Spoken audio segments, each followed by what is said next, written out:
টাকার বিছানায় ঘুমাইলে কি সুখ পাওয়া যায়? সুখ মানে কি অনেক বেশি টাকা?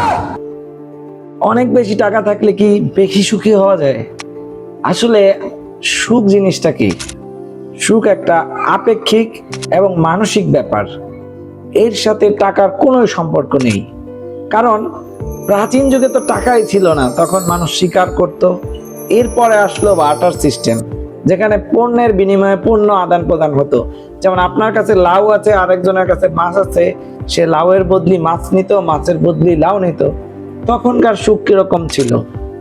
আসলে আমাদের এই বর্তমান এই যান্ত্রিক জ্যাম জট, গাড়ি বাড়ি, এগুলোর মধ্যে সুখটা কিরকম? সুখ বলতে আসলে টাকা পয়সাকে বোঝায় না। সুখ হচ্ছে একটা মানসিক ব্যাপার, যেখানে প্রয়োজন আপনার পজিটিভ মাইন্ডসেট। আপনার মনের মধ্যে আপনি যেরকম ভাবে সুখের অ্যালগোরিদম করে রেখেছেন, সেভাবে আসলে সুখটা তৈরি হয়। সুখের জন্য দরকার তিনটি জিনিস।